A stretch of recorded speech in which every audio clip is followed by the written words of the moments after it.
Hola amigos, ¿cómo están? Mi nombre es Walter Delgado, bienvenidos a nuestro programa Palabras de Vida. Estamos estudiando el libro de Apocalipsis, hoy día vamos a entrar al capítulo 2, versículos 12 hasta el versículo 17, que dice: escribe al ángel de la iglesia en Pérgamo, el que tiene la espada aguda de 2 filos, dice esto: yo conozco tus obras y dónde moras, donde está el trono de Satanás, pero retienes mi nombre y no has negado mi fe, ni aun en los días en que Antipas, mi testigo fiel, fue muerto entre vosotros, donde mora Satanás. Pero tengo unas pocas cosas contra ti, que tienes ahí a los que retienen la doctrina de Balaam, que enseñaba a Balac a poner tropiezo ante los hijos de Israel, a comer de cosas sacrificadas a los ídolos y a cometer fornicación. Y también tienes a los que retienen la doctrina de los nicolaitas, la que yo aborrezco. Por tanto, arrepiéntete, pues si no, vendré a ti pronto y pelearé contra ellos con la espada de mi boca. El que tiene oído, oiga lo que el Espíritu dice a las iglesias. Al que venciere daré a comer del maná escondido, y le daré una piedrecita blanca, y en la piedrecita escrito un nombre nuevo, el cual ninguno conoce, sino aquel que lo recibe.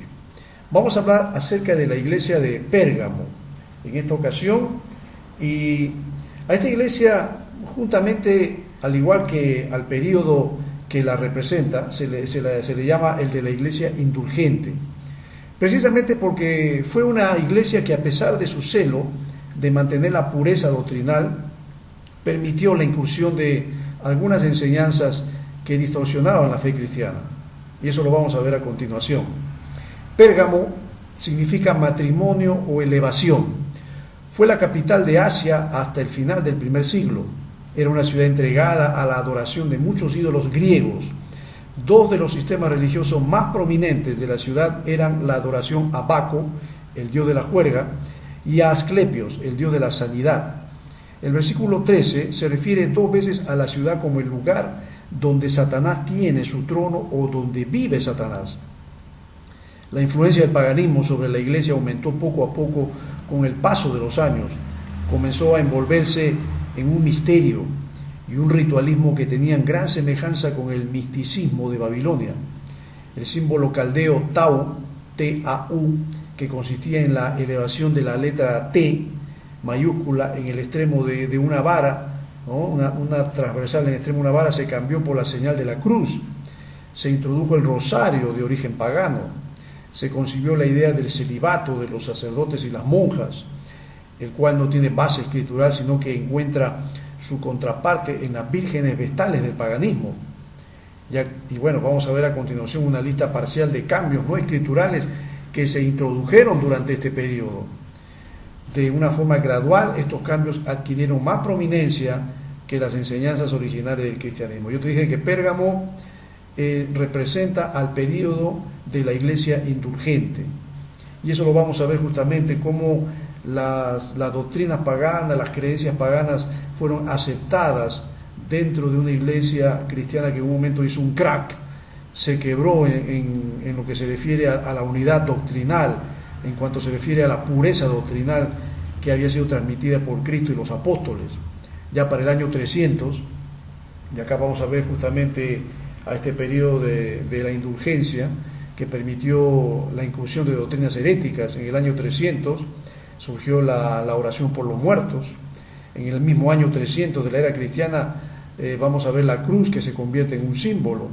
En el año 375 surge la adoración de santos y ángeles. En el año 394 se instituye por primera vez la misa.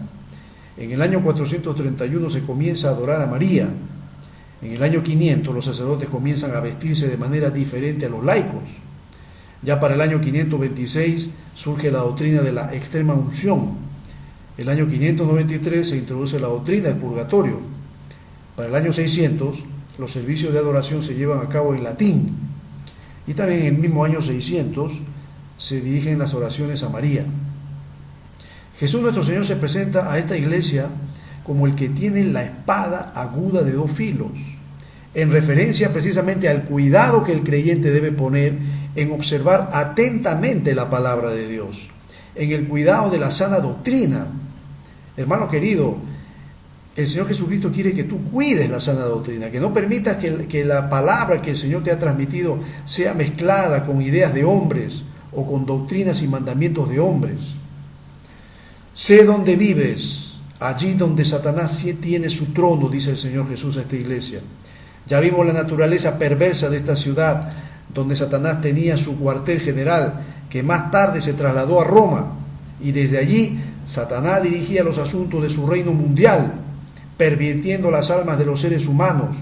Los creyentes deben mantener un testimonio vivo en medio de las oposiciones que entabla el enemigo. El Señor dice las cosas sacrificadas a los ídolos.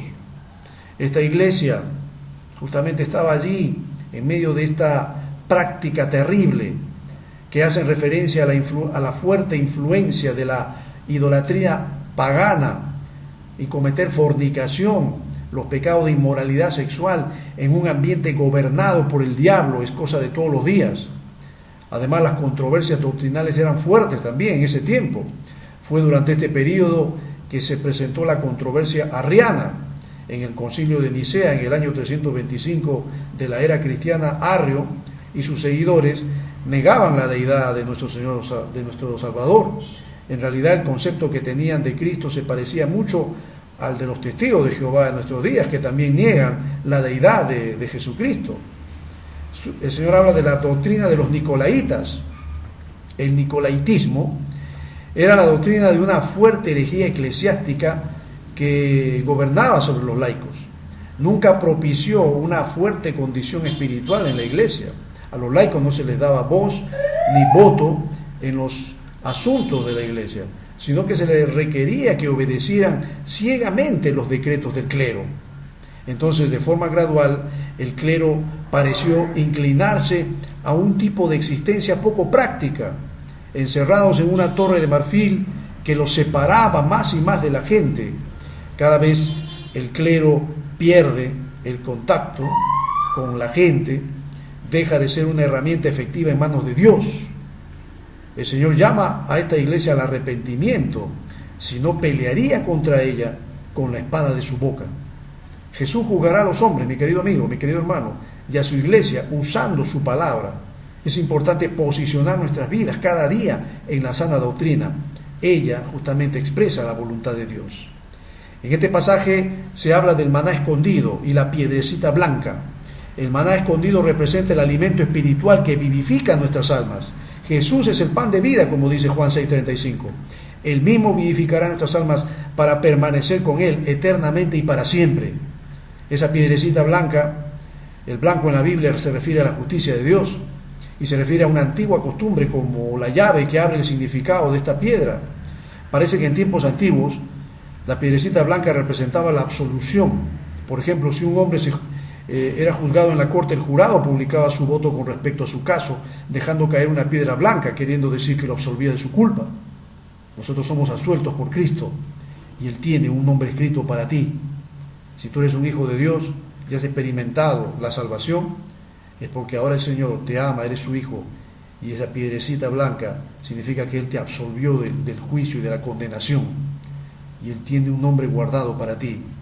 Hermano querido, esta iglesia, que se caracterizó por ser una iglesia indulgente, permitió la incursión de herejías extrañas, y más tarde esto dañó la vida espiritual de la iglesia. No dejes que las ideas del mundo, las doctrinas del mundo, las doctrinas del diablo, la filosofía de los hombres entren a tu mente y a tu corazón y desvirtúen el poder de la palabra que está haciendo efecto en tu vida. Que Dios te ayude. Soy Walter Delgado, este fue tu programa Palabras de Vida y nos vemos en la próxima edición de nuestro programa.